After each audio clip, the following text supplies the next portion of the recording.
We have these three amazing panelists here today. Susan Campbell is the Community Investment and Development Manager from the Salt Lake City Arts Council. And then we'll turn the time over to Lynette Wendell, who is on our Tier 1 Advisory Board for ZAP. And then Stephanie Rokic is the new Grants Manager at the Utah Division of Arts and Museums. So we're going to share a couple of tips and things that they want you to be aware of as you're filling out those applications this year. So we're going to start with Susan. Susan Campbell, she is, as I mentioned, the Community Investment and Development Manager for the Salt Lake City Arts Council, where she oversees the City Arts Grants Program and leads grant writing efforts for the organization as well. She's successfully written grants for state, regional, and national funding opportunities, along with several local and national foundations. Prior to joining the Arts Council, she served as the Executive Director of Next Ensemble, a chamber ensemble in Ogden, and served as the Administrative Services Manager at Weber State University's Browning Center for the Performing Arts. That's a mouthful. And worked as the Education Development Manager at Onstage Ogden. Susan holds a master's degree in arts administration, as well as master's and bachelor's degrees in flute performance. In her free time, she enjoys cooking, playing the flute, and spending time with her husband, 2 children, and their 3 cats. So please join me in welcoming Susan.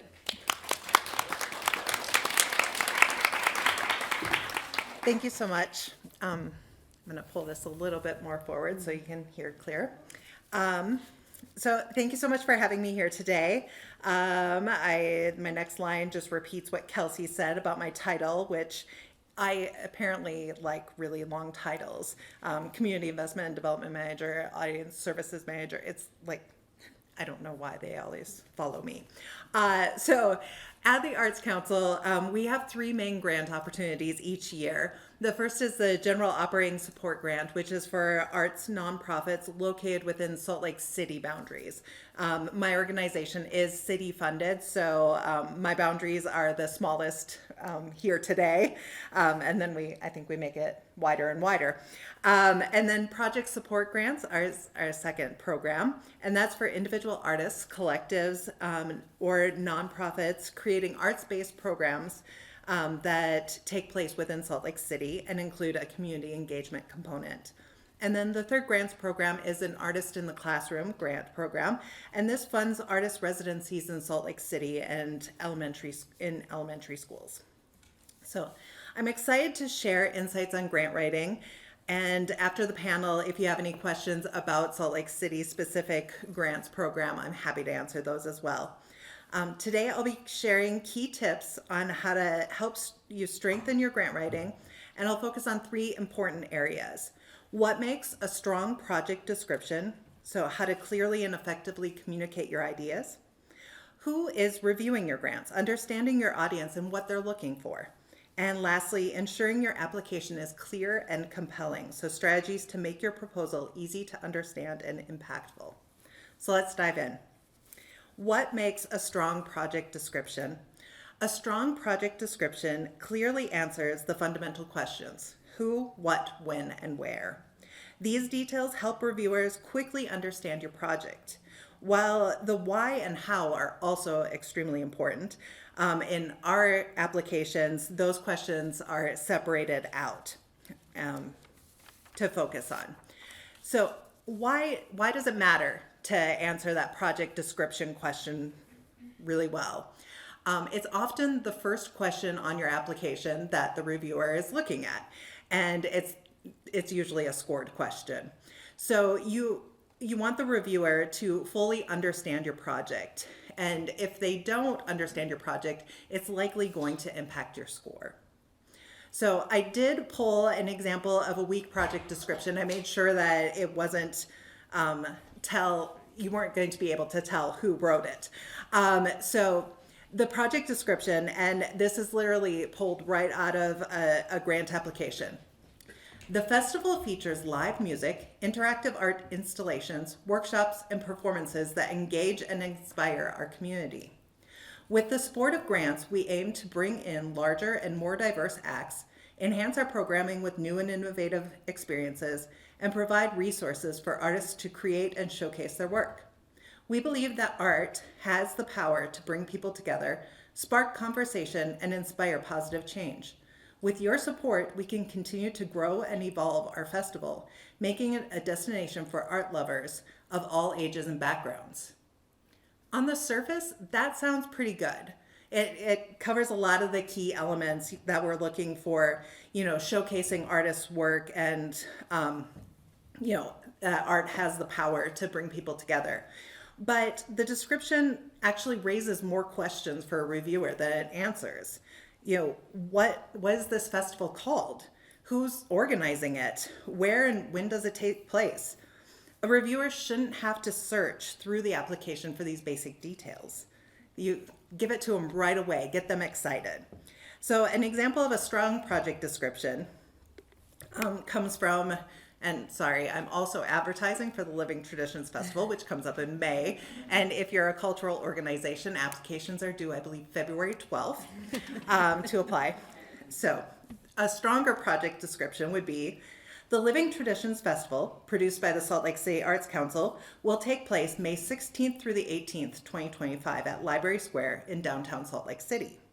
This free 3-day event celebrates the traditional arts of Salt Lake City and Utah's vibrant and diverse communities through dance, music, traditional folk and craft arts, food, and hands-on art-making activities, offering attendees an immersive cultural experience. So I feel like this is a stronger project description because it clearly states who is organizing the event, what it is, when and where it takes place, and what attendees can expect. Providing this level of detail helps reviewers quickly grasp the project and assess its impact. So, any questions or comments? Otherwise, I'll just keep on moving on. Okay, great. Who is reviewing your grants? So for all three of our organizations, we have some sort of community member who is reviewing your grants at different levels. These community members typically have some sort of passion for the arts, whether it's professionals, artists, or arts advocates. So keep that in mind as you're writing. That is back to page 1. So specifically, the Arts Council's Grants Committee consists of members from our board of directors. And over the past year, we've started to engage 1 or 2 community members for each of our programs for the project support and general operating to join the committee to help review and score the applications. One important thing to remember is reviewers are excited to learn about your project. They want to understand your vision and the impact of your work. In fact, many of them are potential attendees of your events. So write your responses to these questions clearly, engaging, compelling, invitingly. Tell a story that not only informs but excites, helping them visualize the experience you're creating for the community. And I think Lynette said she's going to be digging in even deeper on that aspect. And then lastly, ensuring your application is clear and compelling. Artists are passionate individuals and with incredible ideas for community arts projects. The challenge in grant writing isn't finding an idea, it's effectively communicating that idea so that the reviewer fully understands the project and sees the artist's vision. One of the best ways to ensure clarity is to have someone else review your application before submission. Ideally, this should be someone who is not directly involved in the project. Their fresh perspective can help identify missing details, unclear wording, or assumptions that need further explanation. I've talked with many other grant writers, and they'll tell you, yeah, there's been many a times I've said, will you read this? And they're like, what is the event that you're like, or some other key element that is just sitting in your brain and it's so obvious, but you didn't put it down on the page so nobody else knows. So it's especially helpful also in spotting technical terms or jargon that might not be accessible to all readers. It also ensures that you're not assuming reviewers have prior knowledge of your project. So for example, let's revisit the Living Traditions description. If I assumed that reviewers already knew what the festival was and simply wrote about bringing together diverse artists, the term diverse could be interpreted in many ways. Am I referring to different artistic disciplines, film, visual arts, dance, theater? The answer is yes in that case. Ethnic and cultural diversity? Actually, yes in this case, but you might not pick that up if you're the reviewer. Religious backgrounds, a mix of all of these factors. Without a clear explanation, the meaning is left open to interpretation, which can weaken your application. So by taking the time to clarify, define, and ensure accessibility, you make it easier for reviewers to fully understand and appreciate a project, ultimately strengthening your grant application. So key takeaways for strong grant writing. When writing a grant application, think of it as an opportunity to introduce your project to new people, many of whom may be hearing about it for the first time. Start strong by answering the essential questions, who, what, when, where, right away in your project description. This ensures reviewers immediately understand your project and its impact. Engage your reviewers. They're not only evaluating your application, but are also potential attendees. Make them excited about your project. And then lastly, seek outside feedback. Before submitting, have someone less familiar with the project read your application and ask questions. Their insights will help you refine your responses, add clarity, and strengthen your proposal. By keeping these key points in mind, you'll create a clearer, more compelling grant application that stands out to the reviewers. Thank you.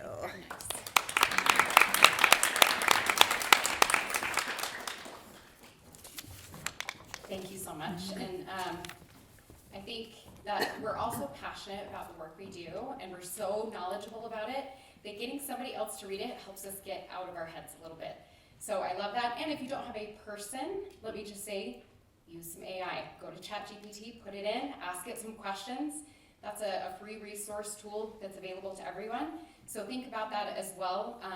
I just would always push that as having it be, I like to call it my intern, right? It's not the final product, but it's there to help you maybe kind of get some words, refine it a little bit. So just think about that. Lynette's ready to go. I'm going to tell you. So Lynette over here at ZAP, she's a seasoned community volunteer and advocate. Over the past 2 decades, she's served on more than 12 boards and commissions. Her key contributions include enhancing board development, optimizing volunteer recruitment and management, and promoting individuals, groups, and organizations across various sectors of the community. Recently retired from her careers in education and conflict resolution, Lynette is highly respected for her ability to foster unity through perspective shifts and collaborative efforts. Lynette enjoys utilizing her newly acquired free time by swimming extensive laps, hiking with her husband and dogs, and participating in artistic activities. So thanks so much. Let's welcome Lynette. Okay, perfect.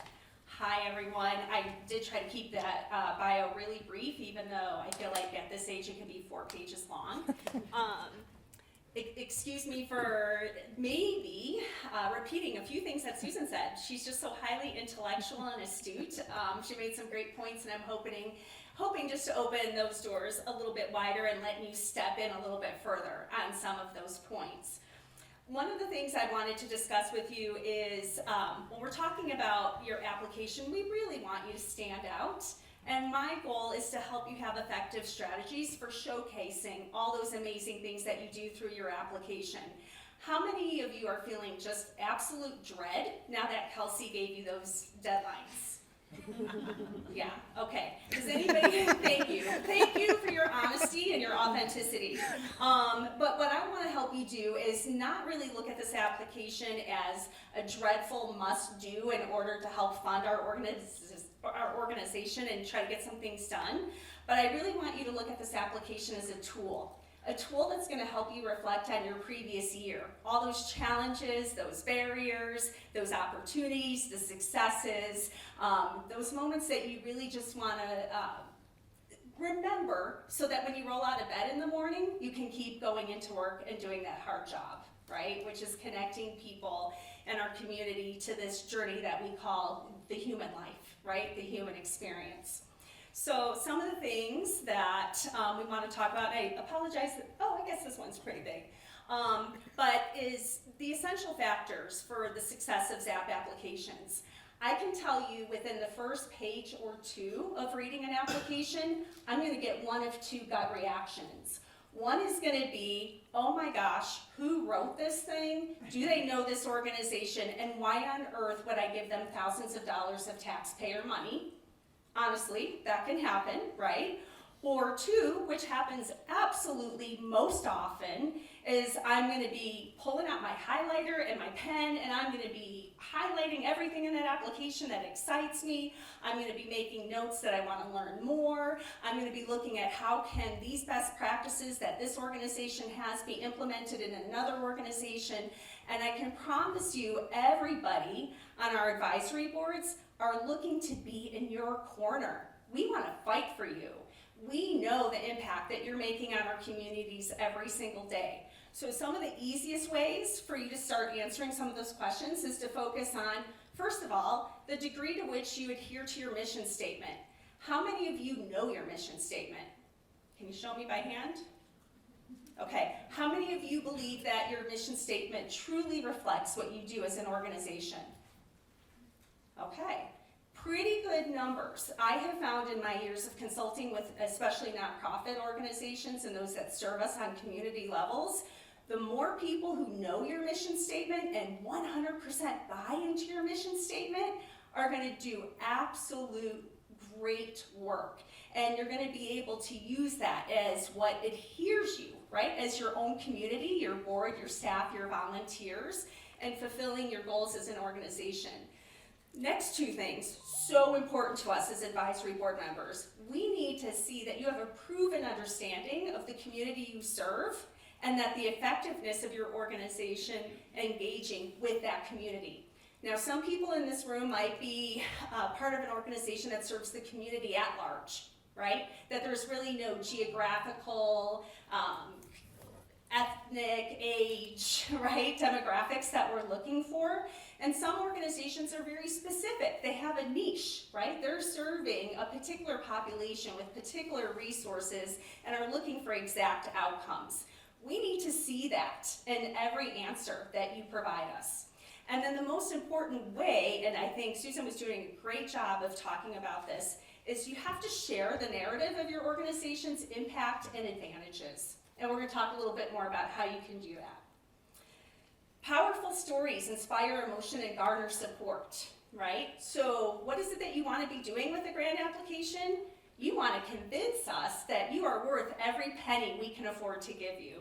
And I can tell you for our Tier 1 applications, we see three common themes that typically really inspire conversation amongst our board members, that really increase our curiosity and make us want to learn more about an organization, and they actually can give us, I guess you can say, the compelling argument by which to fight for you, right, and getting more support.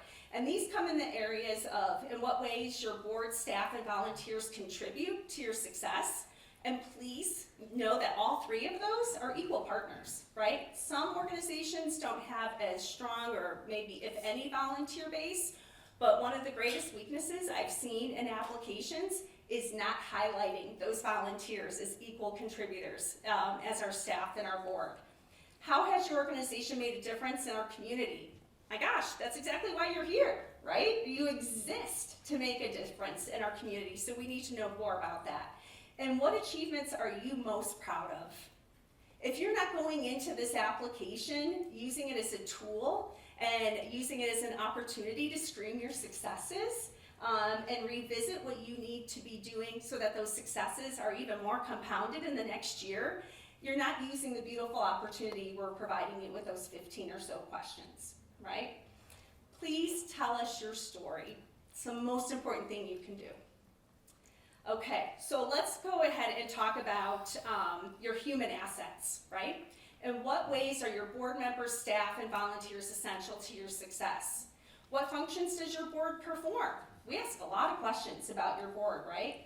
For some people, they work only in a fiduciary responsibility or role. That's fine. If your organization wants to say that this defines our board, that's great. But we're finding more and more is the best way for you to connect to your community is to actually have a board that's reflective of the community that you're trying to serve. So I'm going to give you some examples of organizations who have done that and how they've been doing it. In what ways do your board and staff represent the community you serve? We have to really take a look at, if our board is going to be more than just a fiduciary, what is it that these board members can contribute, right, through their personal or professional experience? How do we deliberately coordinate these teams, right, to be the most effective, efficient, contributing assets to our organization? And then again, how do you incorporate community volunteers as essential members of your team? If you've not taken advantage of first connecting with your community through volunteers like your board members, or people who come and help set up and take down or share the news of your organization, you're really missing out, and you're going to want to take my phone number at the end of this, and we're going to have a conversation about that. Okay. So I did pull some excerpts, sort of like Susan was talking about, the things that I can almost tell you verbatim out of our 26 applications, the things that I loved most about every organization. These were a few of them that stood out to me. One, creative strategy. We opted to buck the trend. No potential board member is ever rejected nor chosen based solely on their financial giving capacity. We favor putting in place a board that is more representative of all county residents. That was pretty exciting. How many people are old enough in this room to say we're going to buck a trend? Anyone? Did you think that that language was what you would normally see in a grant application? No.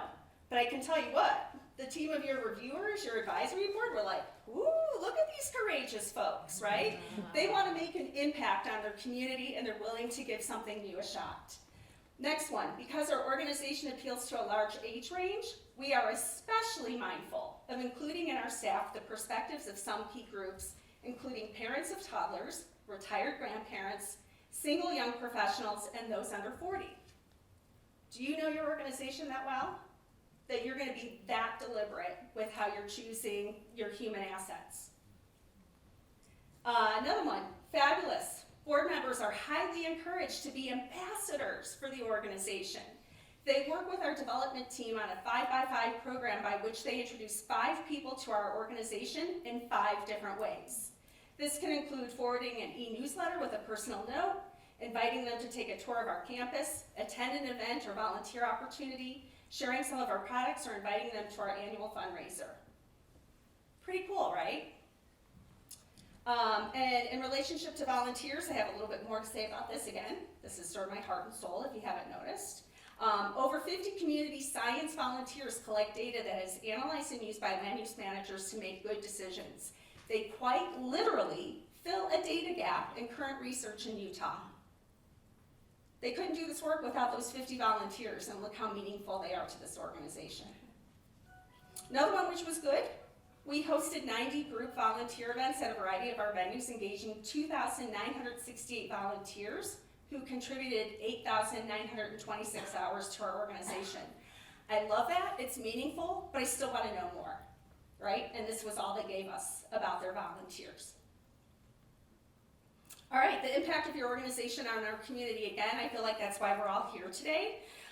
Taxpayers trust ZAP as a good investment. We saw it again, right, when they just re-upped it with, what was that, like 70%? 79%. You need to show us evidence of that in your application. And how you can do that is, what is unique about your organization? Strikingly, you would think there'd be so much overlap, right, between our organizations and what they're trying to accomplish, but I was really pleasantly surprised at how unique the contributions are of each one of your organizations. Testimonials are most effective, or stories, when they detail the how. You were talking about how and why were important, but in a slightly different way. I want to give you some examples of how and why are so important. While the raw data is valuable, it is best complemented by the why. So what sets you apart? This I had to sort of take from different parts of the application, but our commitment to contemporary and boundary-pushing plays is unwavering. The work we are doing isn't just entertainment. We expand perspectives and reflect our society through productions our community would not otherwise see. Right? Would not otherwise see. It's valuable to be that unique in what you're offering our community. In addition, our arts education program includes the state's only professional children's production, which invites over 2,000 students to attend free of charge. Children leave transformed. The only thing I can say about this is we want to know how those kids were transformed, right? And they did express that later in their application, but we're going to go through that a little bit more. You can broaden your story by exploring the how and why, right? So instead of just saying, we have a kid who finally came out of her shell. Look at this story. A 4th grade student entered dance class every day with a hoodie covering her head, never making eye contact, hiding in a corner. You've all seen these kind of kids, right? Or been these kind of kids. I might have been that kind of kid. After a field trip to the Great Salt Lake, she realized the best way to describe her experience was to dance it. From that day on, the hoodie came off, and she proudly and completely embodied the subjects the class danced about. You can't tell me you all aren't just like having a little tear, right? But there's something so moving about that story we all can identify with either having been that person or helped that person. We need to know about that impact in your application. And then understanding the why in regards to raw data. This could have just said, our commitment to quality and innovation is reflected in our students' positive experiences. But they went further. They said it was evidenced by the 2024 exit survey, where 80% of youth artists reported increased engagement with their communities, a stronger sense of self, and greater emotional regulation. Aren't we glad that that last couple of sentences got tied in there? Okay, this one. This is the last question on your ZAP application. What is it you are most proud of? I would hope that when you go into this application year, make that the first question you answer. Because if you get that tingly sense wanting to high-five your colleagues, we know that you're going to fill out a great application if you start off in that mindset of, what did we do great? Why are we so proud?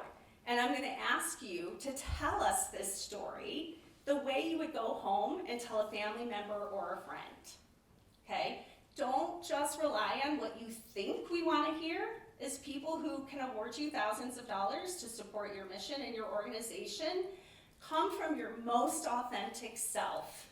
Tell us why you're proud. Tell us why you want to jump out of bed every morning and go do this really, really hard work, because we know your successful moments sometimes are only like 2 or 3 out of the effort of 10 that you've put into it.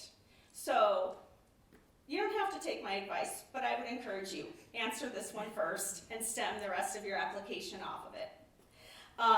Okay, I want to show you some examples of those. Sorry, I'm reading so much. We are proud to have maintained financial stability while expanding the scope of our mission-driven programs after securing a significant award from our new foundation. We fulfilled all contracted weeks for dancers and staff without terminations or furloughs.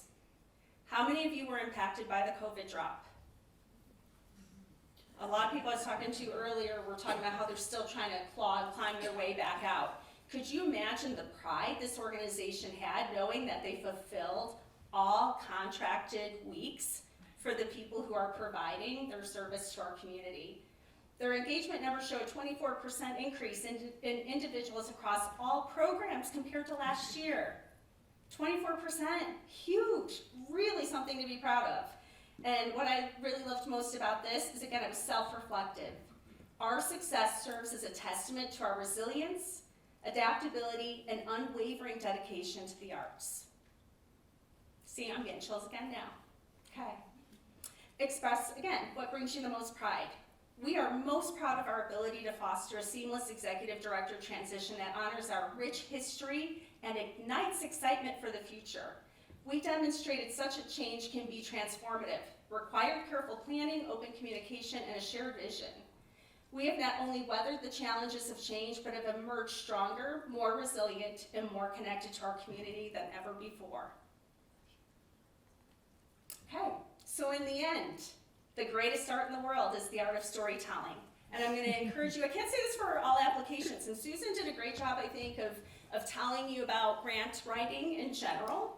But I am here as a testament to your advisory board members that the ZAP application, we just need to know your story and how it impacts our neighbors, our communities, the people who maybe are overlooked sometimes, right, in our neighborhoods. Because we know you are leading us, again, I'm gonna say it one more time, you are leading us on this journey of the human experience through arts, culture, education. You touch us all every day by showing up and giving it your all. And as much as that application is intense, it means the world to us who are reading them and advocating on your behalf. So thank you again. Thank you.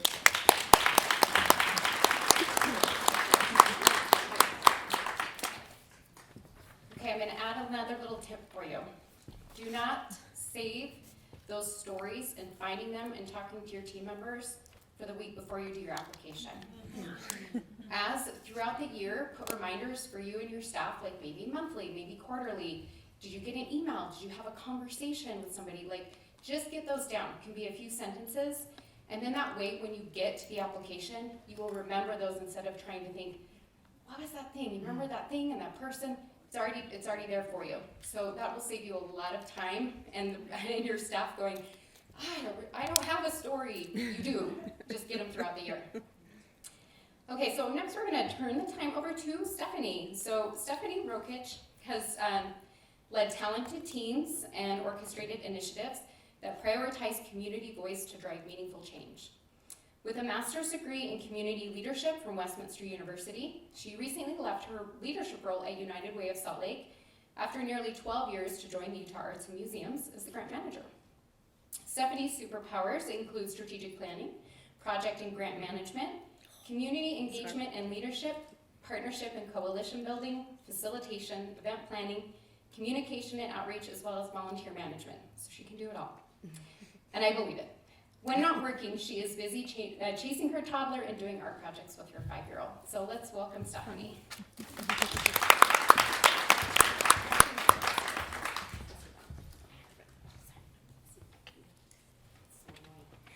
Hello, everyone. Last to speak. Hopefully, you still have some energy. Awesome. I'm so privileged to be working and presenting with all of these great people here today. And I'm going to talk a little more specifically about our general operating support grant. So I know I see some people I know in the room, but can you just raise your hand if you are one of our current GOS grantees? Awesome. Anyone else who's planning to apply that isn't a current grantee? Okay, great. I'm glad because a lot of this is about our application. So our application opened this week. It's due March 14th. I'll go through the timeline. Think about Pie Day. Do your application and then go have some pizza pie or fruit pie, whatever you prefer to celebrate.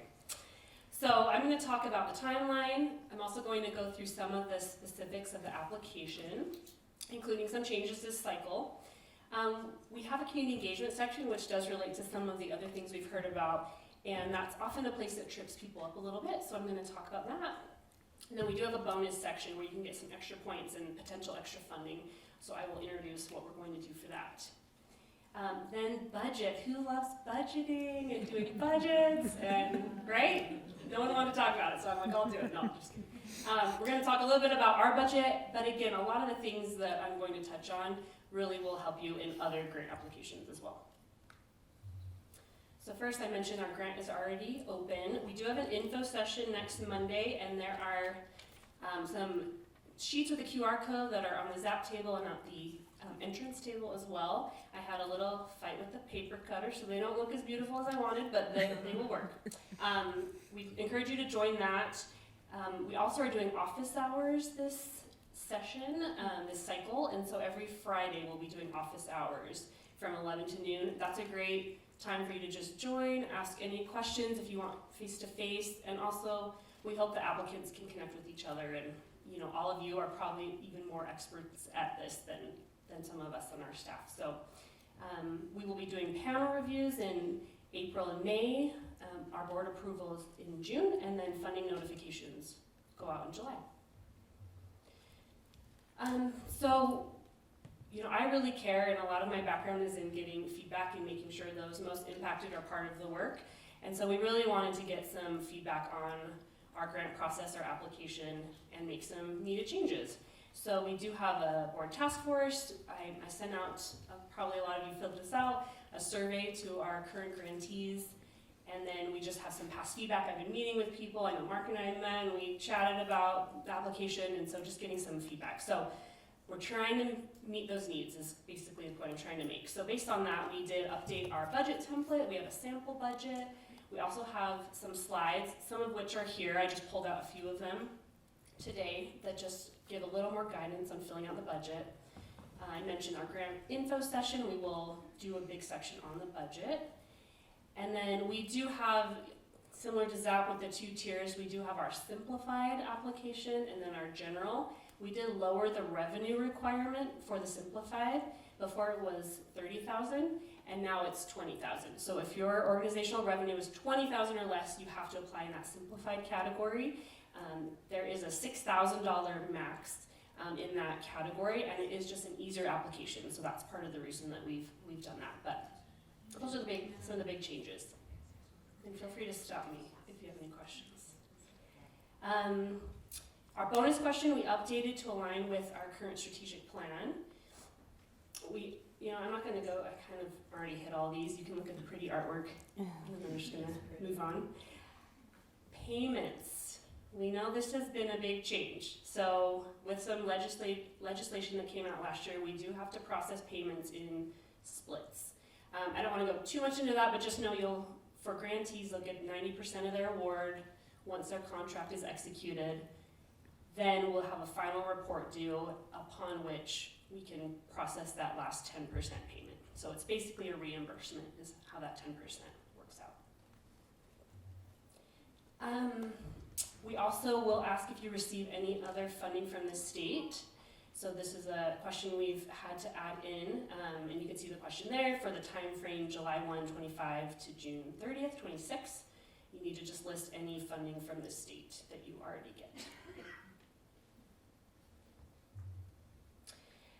This is another change which has been stressing people out a little bit, but I also think it's a really great opportunity to think about your organization's strategic plan or goals that you've already set. But we are asking you for some performance measures, and we have a template that explains how to fill this out and what that means.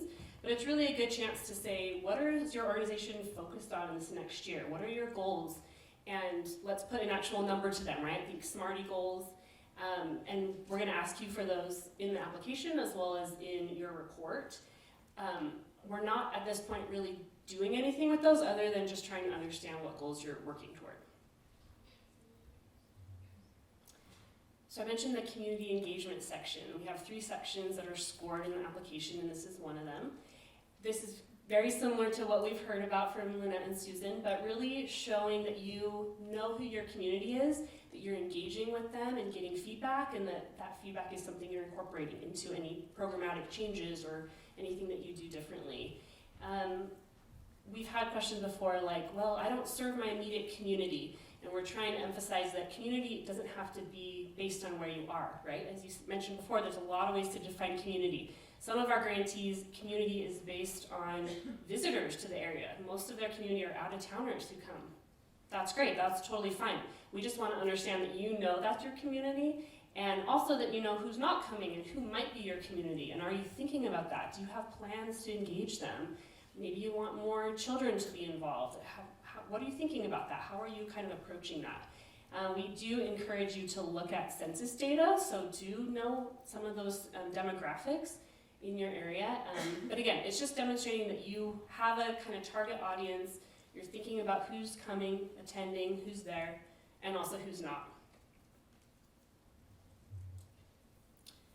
So this is kind of what I already said. Mentioning an elevator pitch too is always a great one. So are most people familiar with an elevator pitch, what that means? Okay. You're in an elevator with someone, you have 5 minutes to pitch them why they should give you $1 million. What's that pitch? And do you know it really well? Related to your mission, but it's often a little bit different, and there's great tools online to kind of write your own.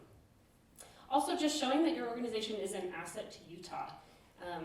We are given taxpayer dollars, and we're public stewards of that funding, and we want to make sure that we understand what that asset is that you're providing, and that you understand it too. And then accessibility is really important. So we do ask about accessibility. Do you have an accessibility coordinator? Have you thought about accessibility? We do a great Breaking Barriers partnership, and it's all about accessibility and thinking broadly. We don't just mean ramps for wheelchairs, right? We mean accessibility to people who maybe are on the autism spectrum and they can get really overwhelmed. Have you thought through a sensory kind of experience for those people? But really just thinking about, again, your different audiences and how are you making what you do really accessible to everyone who might be interested. This is really small, sorry, lots of text. Our bonus section I mentioned is based on our strategic plan. So we have 3 main pieces, and we're asking you to just really brag about something you do in one of these areas. So one is preserve, protect, and activate Utah's art and cultural resources. Another is model welcoming and accessible practices. And then champion the value and impact of Utah's cultural community. We have a little more details. We also link to our strategic plan that you can look through if you're interested. And again, this is a bonus section, so it's scored separately and can give you some added funding if you really wow the panel. And I should say we have a community review panel. We'd love for you to join that also. I should just say this now so I don't forget. Tracy, my awesome colleague here, has put out some sign-up sheets out there. Has anyone been on a community review panel before? Super helpful. Was it helpful as writing grants? That's one of the best ways to get better at grant writing is to be on a panel, read other applications. Can you apply and be on a review panel? Yes, yes. You just have, we have a conflict of interest and you would just Obviously not review your own. Yes, yes. We do have, our panelists do about 20 applications. We estimate about an hour per application. And then we have a $200 stipend that they can get. So we would love for you to be involved. You can contact us or you can sign up on the sheet and we'll send you more information. Grant award amounts. So I mentioned our simplified applications. There's a max of $6,000 or no more than 35% of an organization's revenue. And that's really, we don't want to be a sole funder for an organization. We want to understand that you're financially stable, you have a diversified funding stream, and so that's what that one. Our general one, we have basically suggested request amount based on your revenue. And you can kind of see that. This is all in the guidelines as well. You won't be penalized for your ask, but you also won't receive more than what you ask for. And again, that's kind of all listed in the guidelines, but this just helps people know what to ask for. I should say we do have an ask currently with the legislature to have one-time $2 million added to our base $4 million for general operating support. So we don't fully know our budget until the end of the legislative session, and that's partly why we don't have applications due until a week after it closes. But in general, these guidelines have been really accurate. Okay, any questions before I go into the budget fund? Okay. I don't think that word means what you think it means. Budget fund. Budget. It's gonna be great. We're gonna have a great time. Okay, the biggest thing is we know we're on the fiscal year, July to June. You may or may not be. You don't need to align yours with our budget. Just do your budget as you normally do it, whatever, if you're calendar year, if you're a different fiscal year. We just want to understand what your operating budget looks like for the year. So don't stress. Don't do any complicated math to make it fit. This is also meant to be an operating budget, not a project budget. So you can contact us if you need help, but it's really what are your entire revenue, all of your expenses for your whole operating. And it's really great. We know how important it is to have general operating support, not just project support, so we want to be able to see what your full budget is. Also, don't include any capital projects or campaigns because we cannot support that. Revenue. I have a little box. Okay, I guess I can look up here. There's a little box that's covering things. So how much money you expect to earn, listing all sources of income. And you also need to have a one-to-one cash match for this grant. This is where you can demonstrate what that cash match is. And that is actual cash, it's not in kind. We do have some other grants where in kind can be part of that, but this one is just cash match. And again, if you have specifics, you're welcome to reach out to us and we can help look through that. For our expenses, just listing all of your expected or current expenses. Whenever you can, get exact numbers. We know that, it's not going to be perfect, but do your best. And you can always estimate for things that aren't always the same. And we just want to understand that the way you're saying you're going to spend the money is actually what you're planning for in your budget. So always kind of cross-check. That's just a really easy way to do it.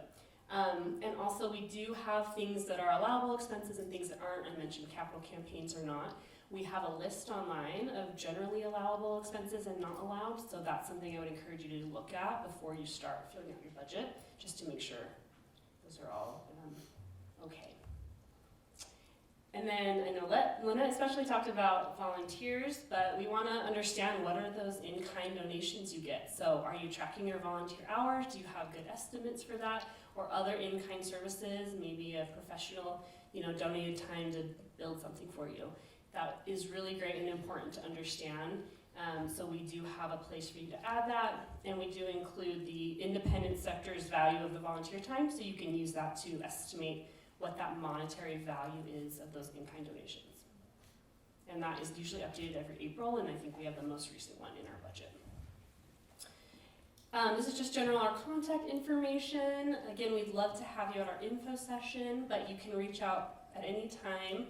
Some of you probably know Raquel, my colleague. She's the guru. She answers all the questions that I don't yet know the answers to. And you can contact us through the email or phone. And that is all I have for you. Thanks.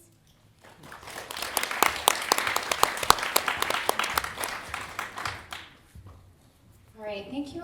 Let's just take one more moment and thank these amazing panels for being with us today, sharing their knowledge, expertise,